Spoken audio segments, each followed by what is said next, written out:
So I don't know. I'm just trying to figure out how, it seems like every group there's that period of kind of getting to know each other, and then maybe this is just a period of we're getting to know each other, and then there's going to be differences that come up, and then how do we kind of skillfully navigate those differences when they do come up, and is there a way that we can have kind of at least a common sort of structure that doesn't feel like a prison of rules, but it could still kind of guide us, I think maybe that would be, and maybe that's something we could do as a room to figure out at some point, but I find that those larger conversations sometimes just kind of go on and on and on, and not a whole lot really gets done. So maybe I could even just write something up, like very, very brief, like a 5 bullet point idea, and if you all have some feedback, maybe I could do that. I mean, does any of that sound like overkill? I'm just trying to figure out, there's some part of me that is asking myself, does what I'm trying to do fit here? And I feel like it does. I feel like it was inspired by being here. I thought, ooh, maybe we could open up this echo chamber a little bit into something, just a little something else. But I don't know. Maybe that's not an appreciated value here, and maybe that would tell me explicitly, okay, this isn't going to work. Or maybe people say, yeah, we kind of want that, and let's see if we can work towards that. Any thought? My first thought that jumps right to the top of my mind is we should probably stop talking about this openly in the room. Okay. Let's jump on an actual call, because there's no right or wrong way, right? There's no right or wrong way to do this, and however you do it, it needs to serve your needs and your desires and your time.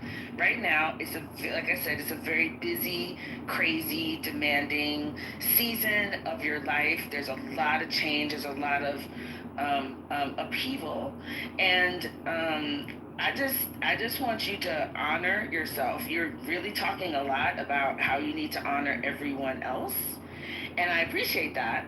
But I also think it's okay for you to do your room the way you want to do your room, and I just want to go on record of saying that very clearly. And so let's talk about it offline. Let's do what you brought everybody together to do. Okay. Let's just have a great conversation. Yes. Pick a topic, and let's just what's gonna feed you. Let's talk about something great, positive, that is aligned with why you started this. That's fair, and I appreciate that. And right now, I'm looking at little Osiris, who knows that if I try to walk him down towards Shattuck, he's going to get a twice as long walk, but he's dragging me back up the hill, so that's a good thing. That's part of why I'm here. But yeah, so good morning, everyone. This is Let's Walk Together. I woke up on the wrong side of the bed today, and I'm feeling a little bit better. Thanks for letting me vent. Yeah, how's everyone doing? Oh no, Rolo. Listen, yesterday when I left this room, Chinga started a room that looked like it was started by me. It was like Dr. James's ultra radical, great, amazing fun house or something like that. It was just a very, it was really funny, but all of a sudden I realized I was in there, because why wouldn't I have gone there to see what the hubbub was about? And I realized that there was someone in the room that was taking the whole thing very, very seriously. Yeah, and so that was a little, and he modded me too, I know. So it really made it look like I was being very, very, I don't know what the word is, petty. And so no, that wasn't opened by me. I really, even in my real life, don't have a lot of room for drama. And I just wanted to let you all know that as far as that all goes, I'm not really into the sort of, the clubhouse thing that people do where they lean into the problem in a way that's just meant to be kind of provocative. I kind of feel like debate is not why I'm here. So I hate saying the word I too. Okay, so here's something that for today, this is a little bit of a weird transition, but something that I've been wanting to talk about to some degree is, here we go, hold on. Well, maybe just kind of, first of all, you know, Denise, you had asked a question at the end yesterday, and I really love the questions you asked. Do you recall what you asked, or was that something that was for the moment? No, I recall, but it's kind of heavy. So let's try to think of something a little bit lighter. Okay.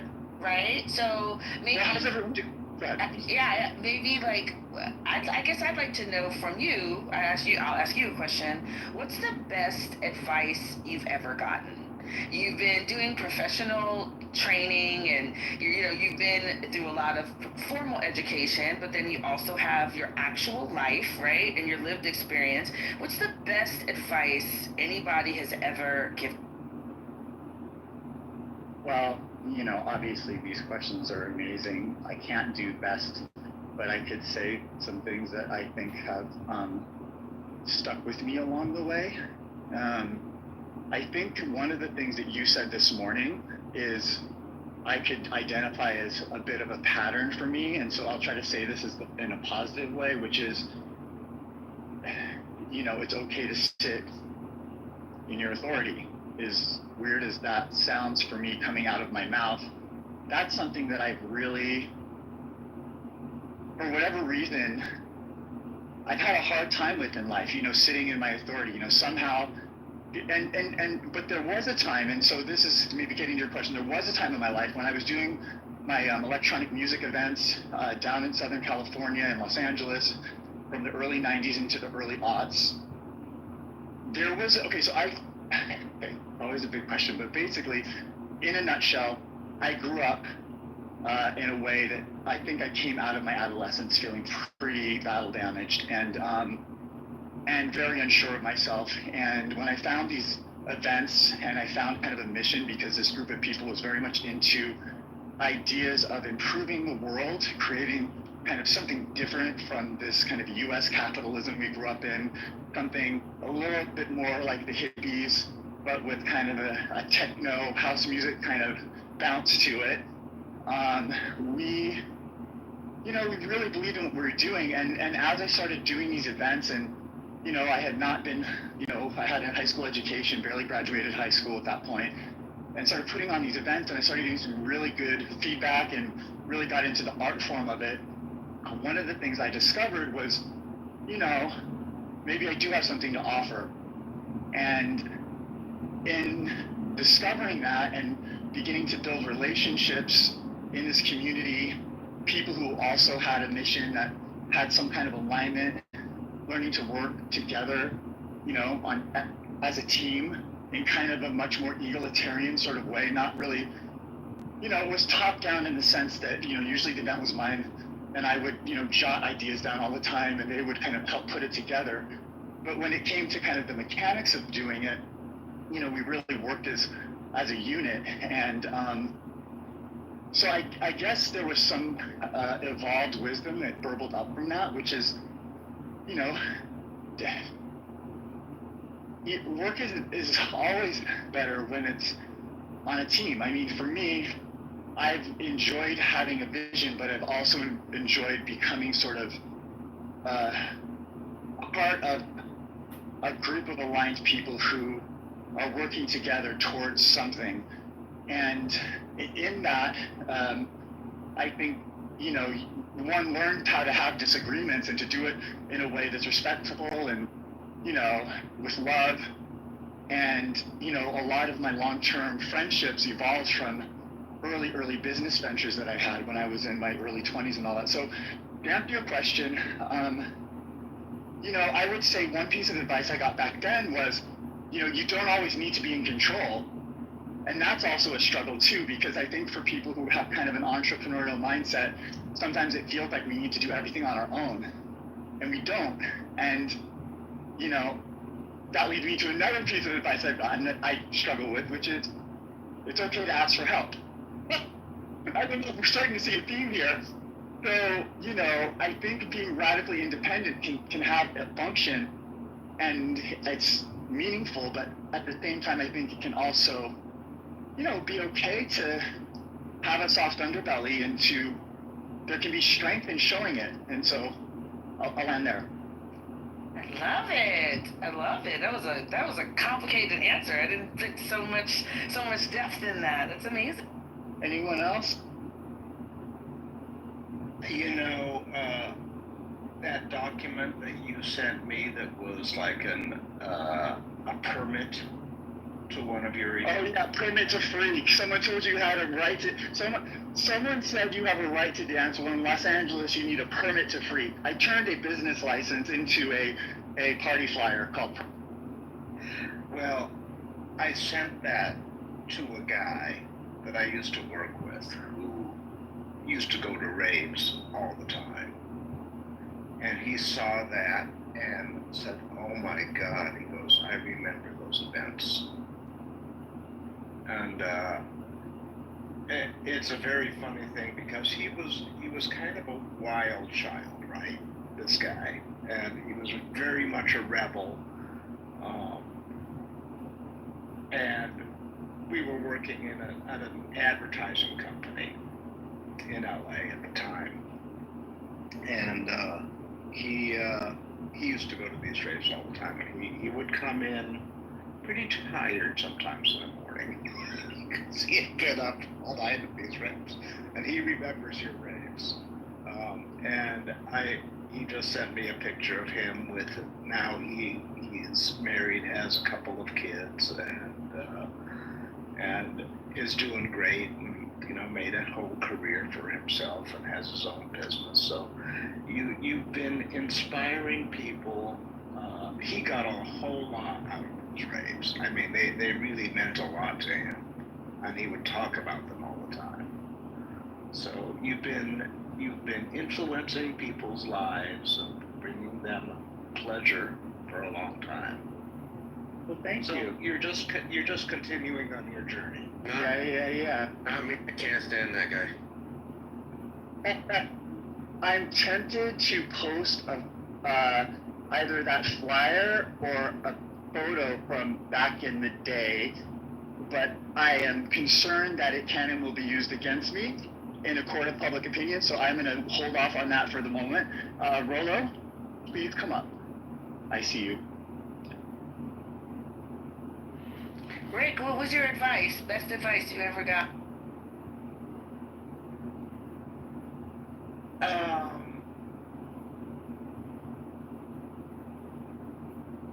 There was a time when I was working with somebody who was just not a very good person, right? Not fun to work with, not very good at what they did. And it was really frustrating to me. And one of my mentors said, use this as a time to learn how not to do things. They said, be observant, and just use it as a time to learn how not to do things, and that will be a very valuable experience. You can make it a valuable experience. And that, just flipping the frame on it, is learn from the mistakes being made. It was a very valuable lesson. That's good. That is good. I like it. 2 new people up here. Actually, we have a whole bunch of new people. Dr. Francine, Kyle, Chinga. Yeah, yes, you may, Dr. Francine. We've got Roro. How's it going, Rolobot? And we've got Al and Dr. Francine. Okay. Same person gave me these 2 pieces of advice that are the best advice I've ever had. The first one was just say yes and then figure it out. And then the second one was deals are like streetcars. If you miss one, another one will come by. And that's the best advice I've ever had. May I ask you in what ways those pieces of advice have impacted you or they were meaningful to you? I have said yes to just everything. One of the things that I ended up doing from saying yes was going to India for the first time with a relative stranger that I was talking to in a deli. Delicatessen, who said to me, well, I'm going to visit my homeland. I'm going on a roots trip, and I think I'm going to go see the Dalai Lama while I'm there because I have some connections. And I said, wow, that just sounds fascinating. And he said, well, why don't you come with me? I'm going by myself. And I said, yes. And my daughter was at the table with me, and she was like, yeah, Mom, you should go.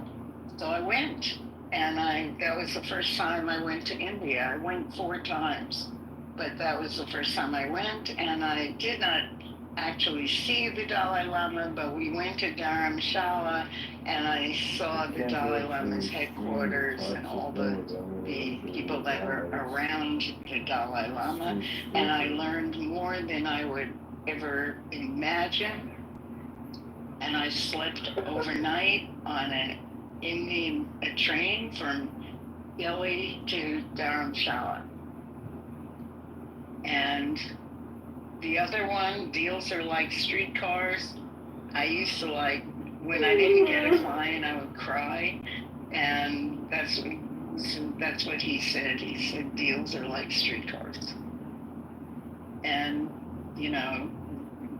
voila, other deals came by. They did. He was right. I'm envisioning the people mover from Disneyland where all the cars are connected in an eternal circle continually moving. Is that sort of what you mean? By the train from Delhi to Dharamshala? No, the second thing, the second part. You said deals are like streetcars. Yes, it's exactly like the people mover. Like any airport, if the door closes on the people mover, you know that another one is going to come by. Thanks, Dr. Francine. Yeah, I mean, it's you have to understand how important every single piece of business was to me when I was running my business and I was a young mother. I bet. I mean, you needed that cash coming in. You had not. Yes. Exactly. But he made me feel calmer. That is kind of the interesting flip side of hunger, isn't it? It really brings things into. What do you mean? Well, I mean it kind of metaphorically and literally. Feeling like everything is on the line sometimes really sort of establishes a hierarchy of needs internally in terms of what is important for me. Right. Because if rent is due and the bank account is empty, then my ego that has an opinion about me going out and doing some Uber Eats delivery driving can shut the fuck up and move out of the way so I can make rent. You know what I mean? It's kind of like sometimes things that in your head you thought, oh no, I wouldn't do that. Right. Yeah, it just can kind of bring things into focus. And I think that's a good thing. I mean, I think that's probably one of the bright sides of struggle is that struggle can really help bring things into focus. And that's not that different from just say yes. Right. Which is allow yourself to open to new experience. When I first moved to LA, and we'll make room for all the new people on stage, see Sam and Al and Rolobot, etc.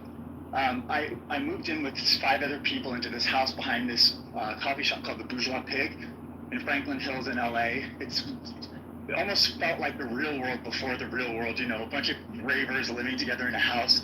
And we had this improv comedy troupe that had a business next to the Bourgeois Pig where they did improv comedy. And so we would go over there for a while as participants, but then we ended up, you know, over time we would participate.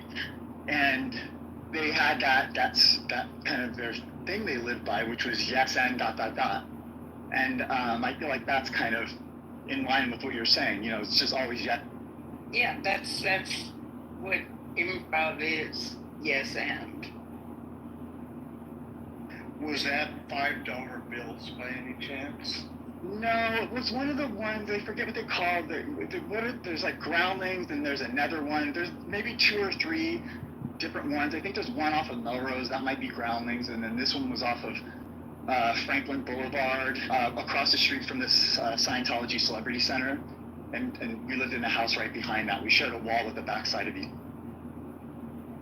Yeah, my wife and I, our first date was right next door to the Bourgeois Pig. There was a little coffee place. Bourgeois Pig was the coffee place. That probably could have been it. That could have literally been your first... That was it, yeah. They used to do open mic poetry readings there, you know, back in the 90s before Starbucks and coffee shops were Good times. So, anyone? You don't have, like, I agree with you. I don't know if you want to re-ask your question, Denise, or... Yeah, what's the best advice you ever got? Who wants to take... Oh, Elle, you want to take a stab at it? The best advice you ever... Of course. First of all, I just have to mention that I love that you went from Delhi to Delhi, Francine.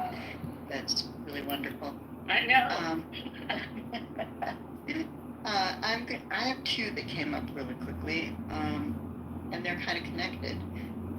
One was that my first editor, Beverly Lewis, the late, great Beverly Lewis, who didn't make it all the way. My first real mentor in life.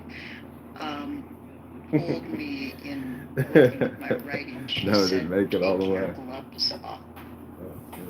And what she meant by that was stop being equivocal, stop second-guessing yourself, stop being smaller than you are. And explained to me that this was something that obviously girls and women are taught to do in our culture. And I learned to do that. I learned to speak in a declarative sentence. I learned to stop letting my voice sort of go down into the sentence, things that I have learned without even realizing I had been conditioned to do my whole life. So that was one thing that I always really held on to, was take your gloves off. And the other is I'm really tempted to do a huge disclaimer here, but I'll not do that. I was at a writing retreat, and I was with a friend and a new writer I was working with, and we were talking late into the night, and I was telling her about my childhood. And she was very wise, and she was listening really hard, and I was telling her about my mother, and she looked at me and she said, "She is never going to love you." And I just burst into tears, and it was the greatest relief I had ever felt in my life. Now, I don't know what love is, and I think my mother did love me, but what she was speaking to was this huge, incessant desire on my part to please her, for it to be enough, for it to be good enough for her. And it was as if something had just moved away in my chest, and it changed everything in my life forever. So those are the 2 things. I wish someone had told me that. My mother. Thank you for your vulnerability, Elle. I mean, I expect nothing less, but it's obviously not required. And I just, I mean, obviously, I feel that. And I feel you in that. And that gaping hole in the void of the heart. This is Alex, and he built... So, anyone else? It looks like a Rolobot has got something to say. I'm not used to being referred to as role a lot, but nice to be here, James. I was actually on my way to bed and came just to be able to listen. I thought the topic was actually really interesting, and I love the shares so far. They've been really cool. Oh, it's you. I can tell now by the voice. Connie! Yes, exactly. And people keep changing names on this app, and I have to wait until they talk for a while, and then I'm like, oh, it's Rohan. Got it. Okay. That's great to hear your voice. Thanks. There was something that came to mind. There was something that came to mind to me, and it's something it's really stuck with me, and it's something I've lived by. That has changed my relationship to not just myself, and not just my family, my friends, but basically the rest of the world. And everything is a drama with these people. And the saying was, I'm perfectly imperfect, and that's perfect. That's not perfect. It's perfect. And with that, I really got to the point of just accepting myself, who I am, as being just an imperfect being, and also, so as I did that, I changed my relationship with myself, that my imperfections are just influence, the things that I'm good at, and my relationship also with my father, who at the time, like as a young 20-year-old, was reckoning with my father as a parent, not as just another human being. And with that saying, I gave him the license as well to be able to understand that, he's not just a father, he's just another human being. And for that matter, everybody is perfectly imperfect. I think there's basically a facade that not all people, but I think a lot of people put on in terms of having to have this impenetrable guard and mask. And I think, look, when other people make mistakes, it's like I can brush that off very easily, and have been able to brush that off ever since. Saying, look, you know what, they're just doing their best to be able to get through this world. So that's the saying, perfectly imperfect, and that's perfect. Thank you for that. Good morning, Ben. Good morning, Sam. Good morning, Sister Tolja. Who else? Chinga, we haven't heard from. Kyle, we haven't heard from at this part of the talk. Anyone have a comment about Denise's question? I got two. They're not necessarily advices. They're violent criticisms that I took to be advices, and they both kind of relate to the same topic. So the first one is when I was a grad student, I was having a big and loud argument with my graduate advisor, as I was wont to do. And in the middle of we were trying to we were debating over the meaning of some piece of data that I had, and we disagreed on what it meant. And I said, I think, and he turned around and said, I don't give a fuck what you think. What can you show?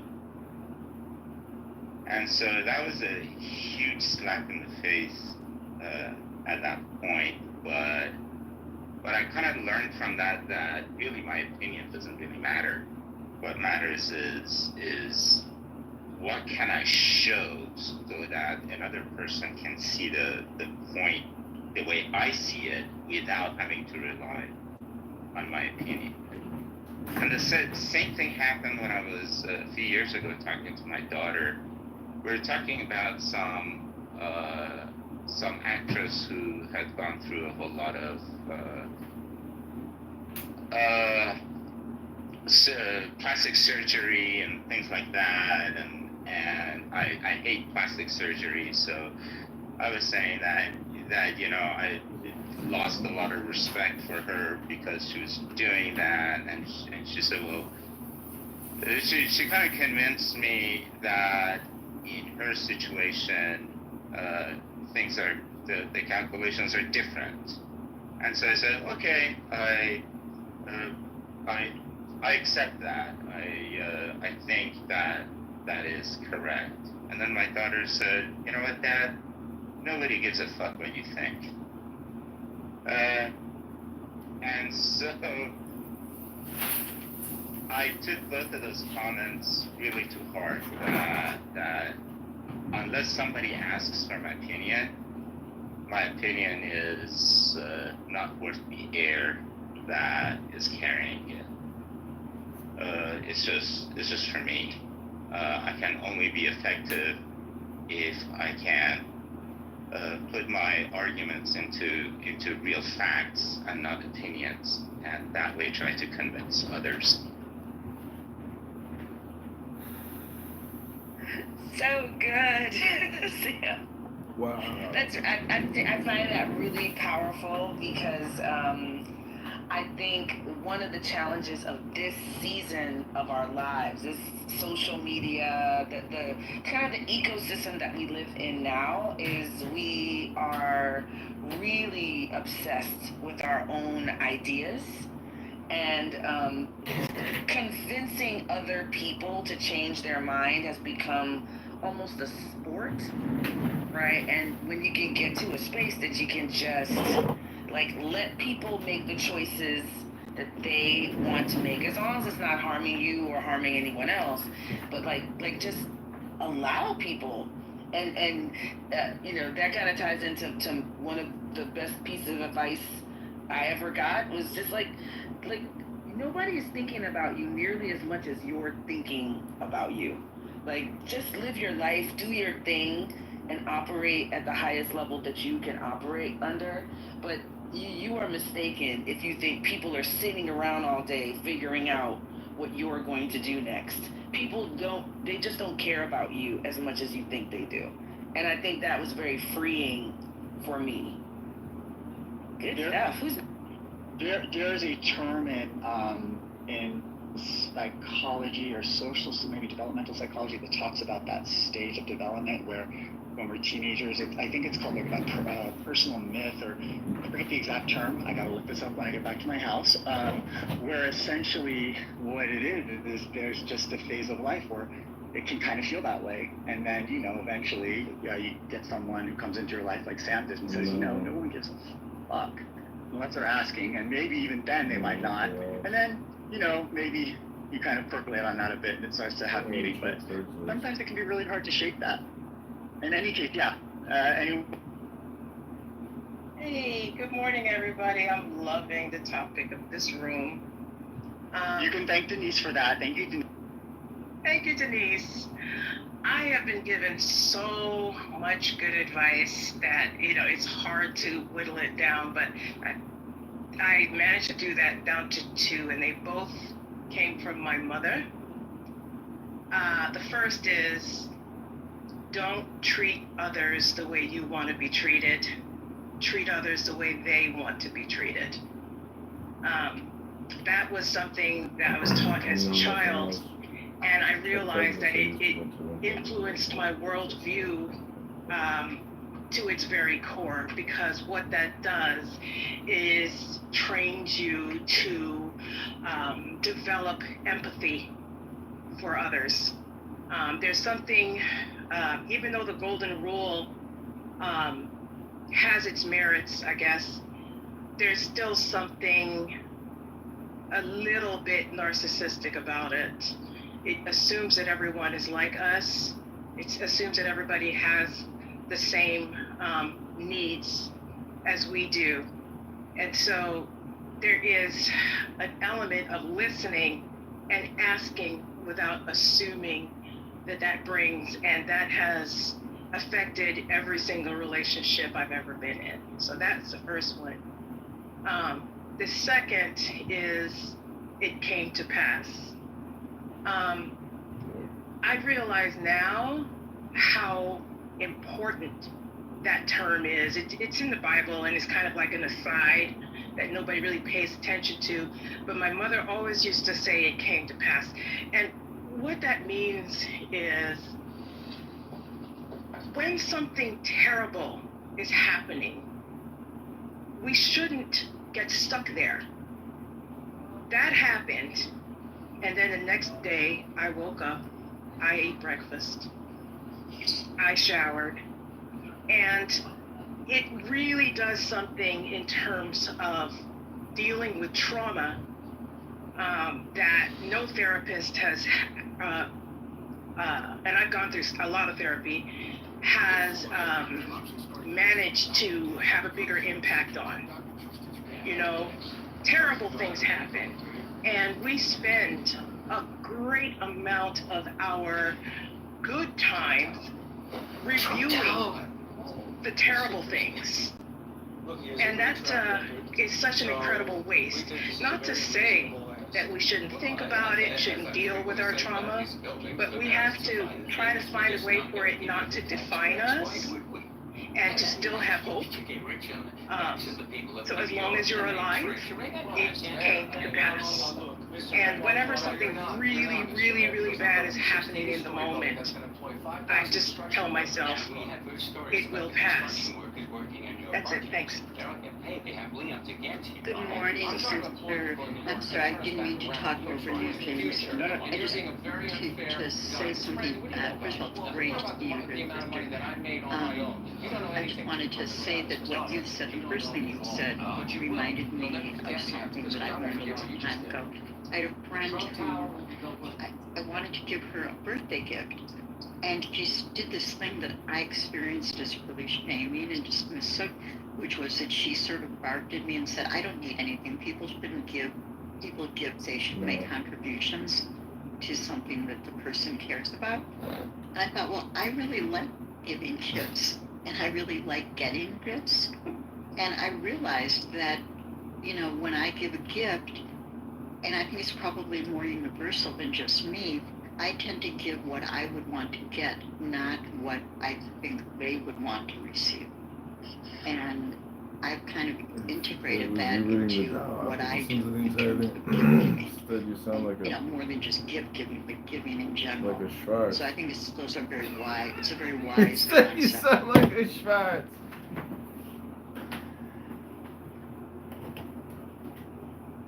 Love it. We got some wisdom on the stage. You love to see it. Chinga, did you want to share one? We are offering Chinga the magic carpet ride of a lifetime. Would you please love to impart your wisdom with us? We always have something great to. White people are bad.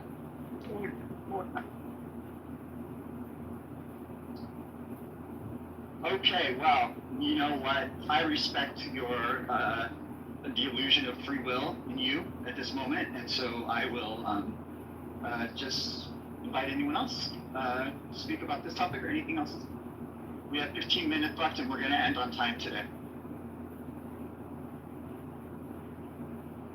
Well, I have another one that I'd like to add to the pile, which was a very important piece of advice, which was a man that who I loved very deeply and dearly, who was a struggling alcoholic. And I remember at one point when he was talking to me about the various ways that he was trying to deal with his alcoholism, I said something about, I'm trying to, and he said, there is no trying, there's only doing. Ooh, fucking Yoda over here. Gut punch, aha moment combination, where I went, oh my God, that's true. What It doesn't, doing the trying is, it's isn't called about the trying, trying. it's about choosing and acting, doing. So that was another light Who was you lesson reading? piece of I was advice. listening to it. Instead, you sound like a Schwartz. Good. I'm gonna give you one. It's a little bit lengthy. I'll try to make it as short as I can. But it was probably the best advice I've ever gotten in my entire life. I used to work in video and music production. Trump posting after that call. I keep hearing about Texas going blue, but it is just another Democrat lie. With the right candidate, Texas isn't going blue anytime soon. And Texas Republicans do seem to be moving forward, returning next week for a special session to begin the process of redrawing the maps. And yes, it is a highly unusual move because congressional maps, well, they are normally redrawn every 10 years based on the census. And the maps were just approved, in 2021. The president signaling other states could actually redraw their congressional districts as well. Well, California's governor, Gavin Newsom, responded tonight saying that he is ready to play ball if they do.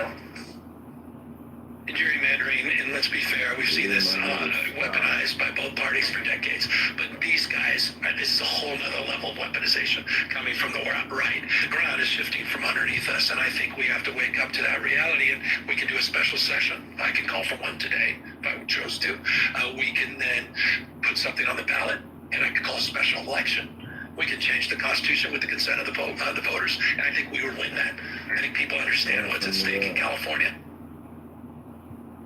Joining me now, Texas Democratic Congresswoman Jasmine Crockett is also a member of the House Judiciary and Oversight Committees. You know, Congressman, when I heard about this, you were the first person I wanted to hear his opinion on this, because coming from Texas, are you concerned about the Republican effort to redraw those congressional lines? And if you are, which I'm assuming you are, what can you do about it? Yeah, so first of all, we've got to educate people. So thank you for having the conversation. This is bigger than just Texas. No one has ever happened. A lot of people kind of look at this and be like, this is a Texas problem. No, it's an all of us problem. It's the entire country as well as the world that needs to be concerned. Because first of all, when we think about the fact that this administration has talked a lot about a third term, whoever controls the House is going to be the person who has to certify the election.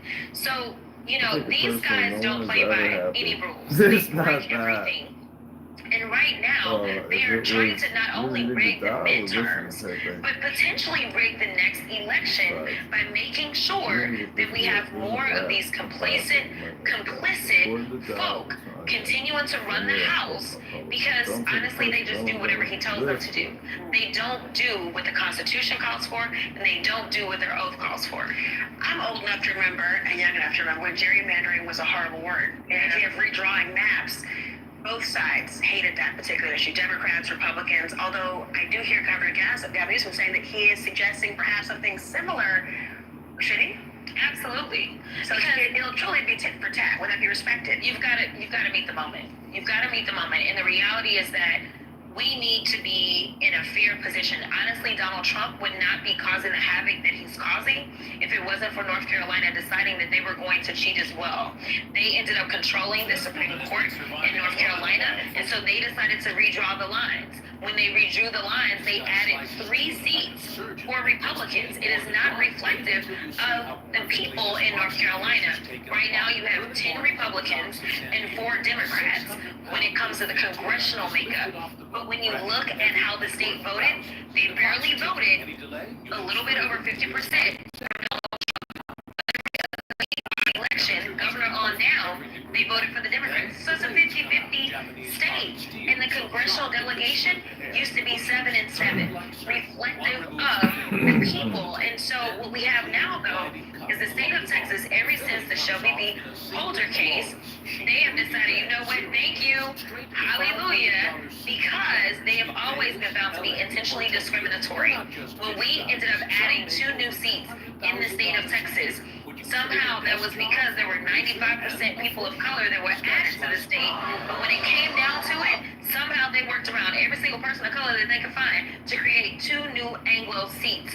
Right now, what they are going to do is they are going to further dilute the voices of Black and brown people so that they can accomplish this sinister goal of making sure that they can squeeze out and cheat and get these seats. To remind people, of course, North Carolina is one of those states where a judge said it was surgical precision they were using to try to gerrymander in this way. And of course, Shelby v. Holder rolling back the Voting Rights Act under Section 5, which continues to impact everyone even today.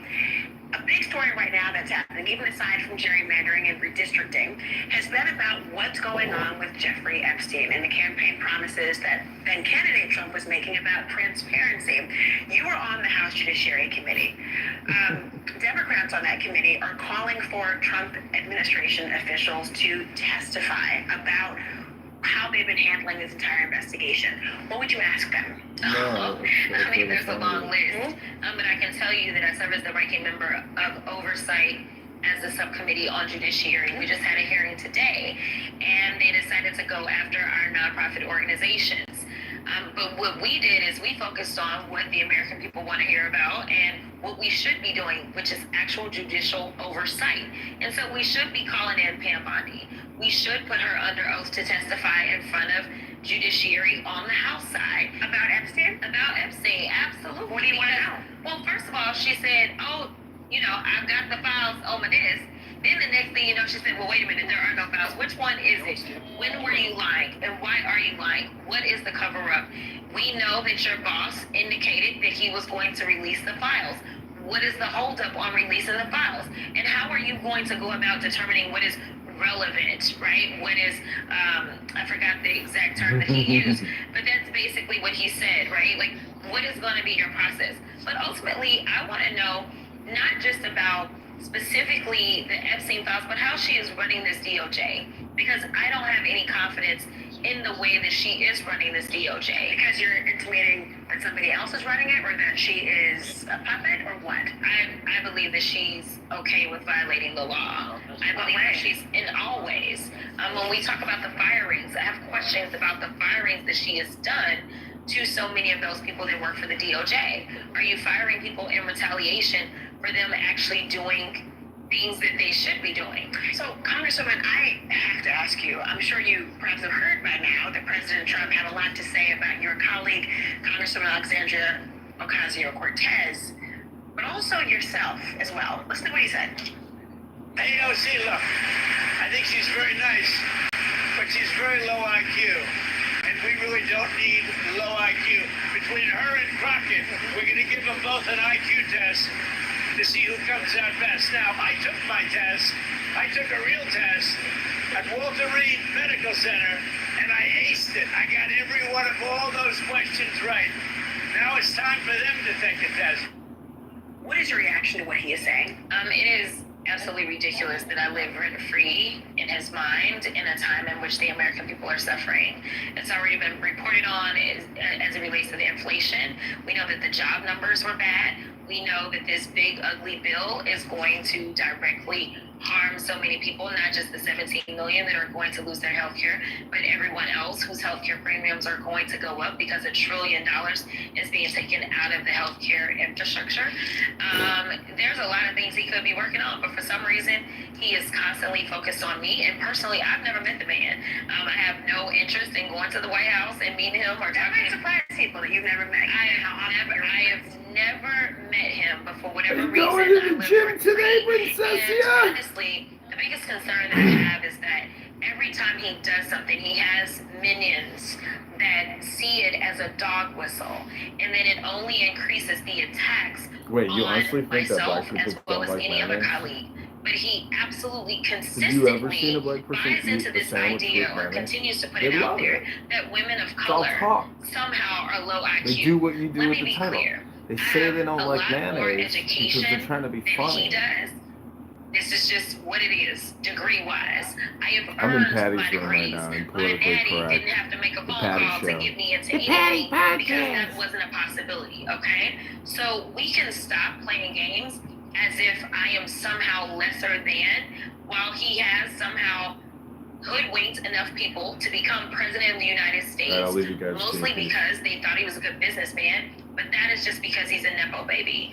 I promise you, if I was a Nepo baby and maybe a man, then I probably could too be president rather quickly, even though I am unqualified. But he needs to focus on doing what he swore an oath to do, which was to take care of the people in this country. And right now, I have not seen any policy that is going to help the people writ large in this country. Congresswoman Crockett, thank you. Thank you.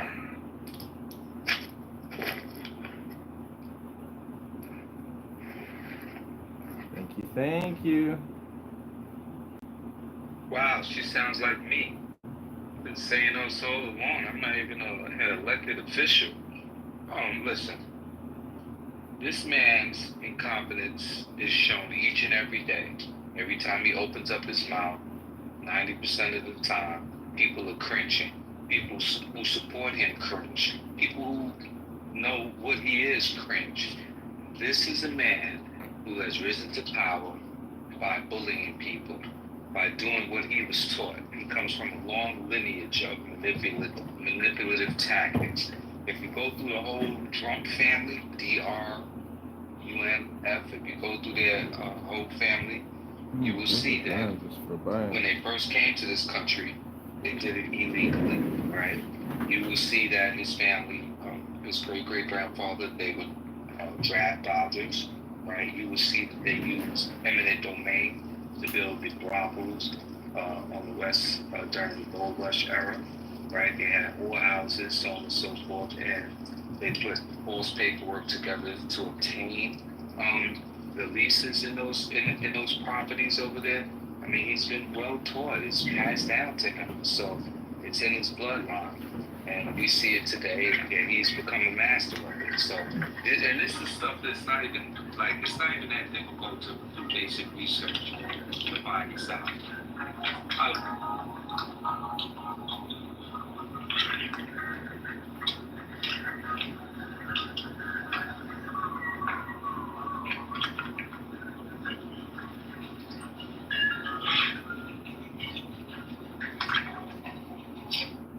This is David, but I was 29.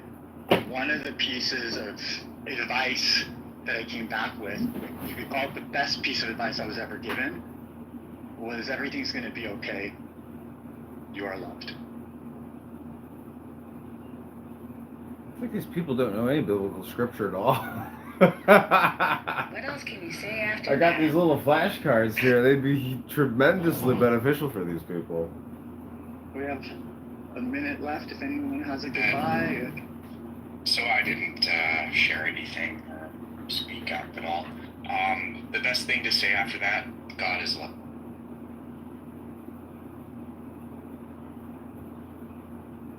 Thank you for that. Anyone else? You have a sentence. Let's make room for everybody to have kind of the final. No, I'm very happy that you answered the Hadaway's question of what is love, and now we know what is God. Thank you. Well, those are concepts that I will say take a long time to ever get to the true meaning. Thank you for that. Okay, so that. Thank you.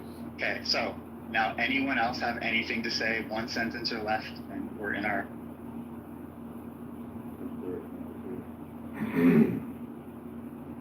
Well, then we have met.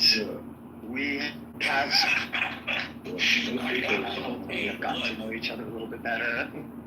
I just wanted to say hello. I tried to come here a little earlier to hear some more, but I just wanted to say hello to everybody before we do a handoff. I just wanted to find a good way to have a transition. So are you going to take over this room? Because I'm totally capable of ending the room on time if that's. No, I know that. I feel that there should be a distinction between the rooms.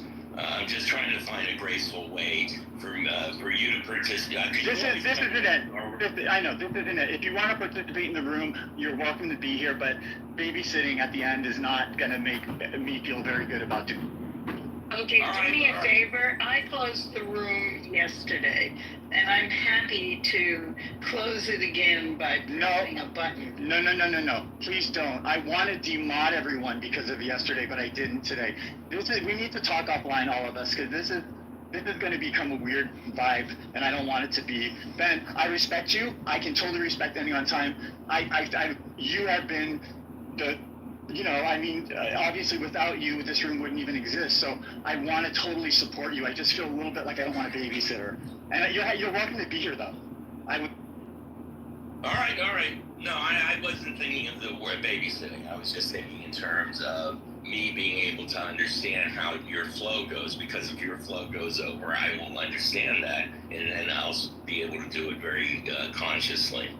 So it has nothing to do with babysitting. But I'll do whatever. Yeah.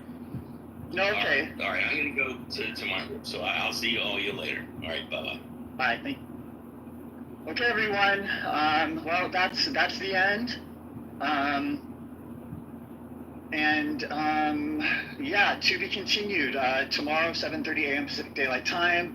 Have some thoughts about, maybe some themes. I think, Denise, your question today was so exactly kind of on point with kind of how to have a conversation that feels like one of substance. And, I think maybe having some just very open conversations about kind of what gets you up every day and getting to know each other maybe is a nice kind of nimble way of kind of leaning into a less kind of staticky, less partisan, kind of unifying way of getting to know each other. So I appreciate that. And Denise, you want to close this out?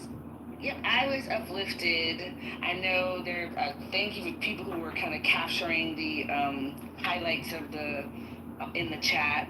I appreciate that, and I think there's a lot of wisdom on this stage. A lot of people who have done interesting things and who have lived really rich lives, and sometimes we get bogged down talking about everything but each other, and so this gave me a really good peer into the unique gifts that are sitting literally on this stage and most clubhouse stages, I would say. So thanks to everybody who shared. I know some people were super transparent, and I appreciate that, and I hope that somebody said today you put in your pocket and you take it into your actual life, right? Because I'm on this platform to grow, and this room today was really great and just helping me grow a little bit. So thanks for the space, Dr. James. Yeah, thank you so much, Denise. Thank you, everyone, and see you tomorrow morning.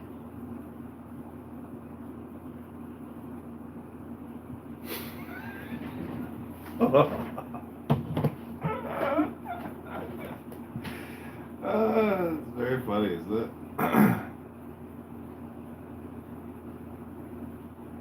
Here. Okay. There we go.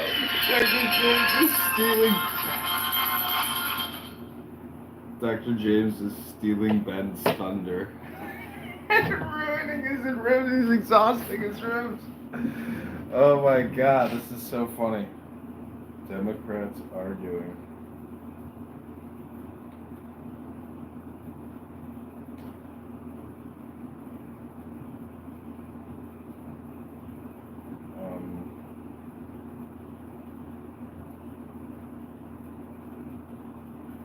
Dr. James, respect,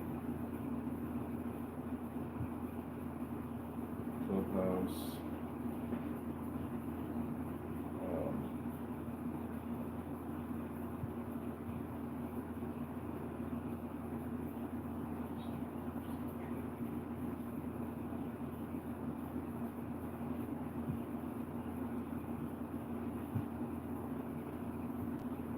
no one's going to Ben's room. Democrats argue Dr. James is winning Clubhouse. Deep state traders.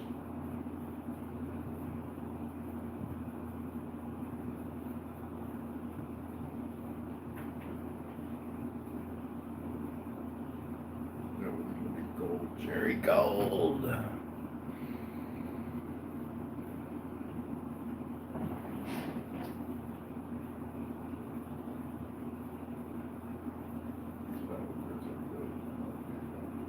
Most research don't know anything. Clubhouse is the perfect place to check most people's wisdom.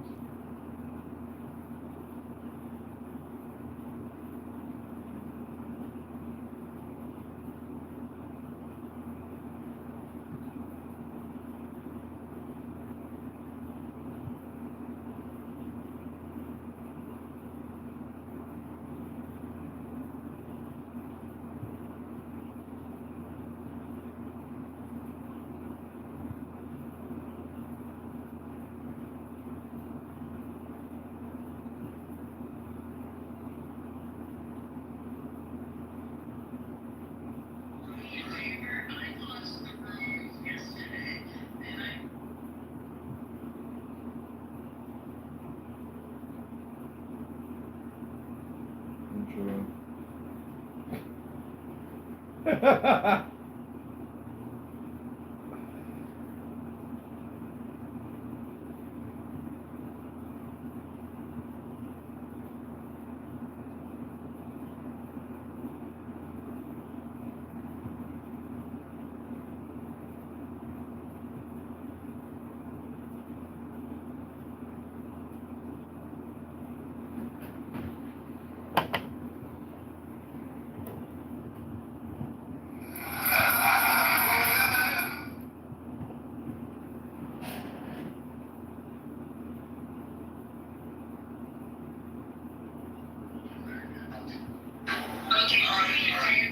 closed the room yesterday, and I'm happy to close it again, but no.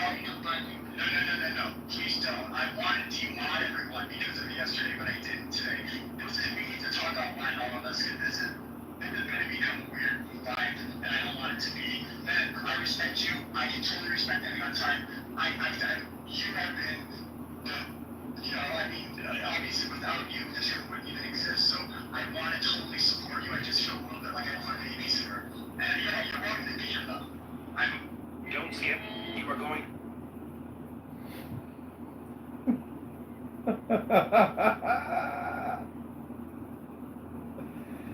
Enjoy. Second grade versus the Clubhouse Drama. D-State Traders. And I'm happy to close it again, but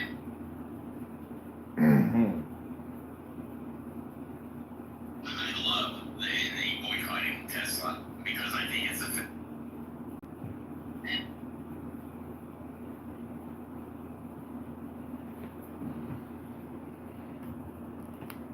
karaoke. Those are the people from Rio de Janeiro. Where I'm going. We're going to Rio in, what's today? Today's the 16th. We're going in 8 days? Something like that. So I'm going to Rio. Haven't been there for at least a couple of years. So, and it's the first time I'm going in what is their winter, which should be so much better, because it is just so hot and humid there normally. And look who's here. It's Scotty's in the room. And Dr. Francine and Rick. Some of my favorite. Good day.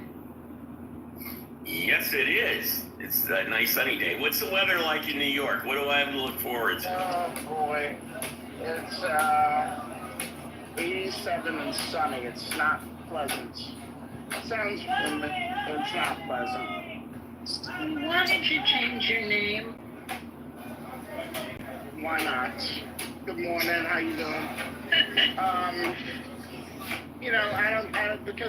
don't care, because people are fucking weird on this app, and that's it. You can still call me by my name, but I don't really care. It's also my PlayStation 5 screen name handle. So, got it. Makes sense. Got it. Yeah. Scotty, did you get out of town? No, not yet. My flight is later today. I am packing, and I'm grabbing lunch. I'm doing some work. Did the weather Where are you calm going? down? Oh, sorry, did the weather calm down? I don't know if the weather's come down. Hey, Last night you I said said over that there? Nice. Yeah, last night you said you might have trouble traveling because of the weather. Yeah, they were giving me, JetBlue was giving me the, weather advisory.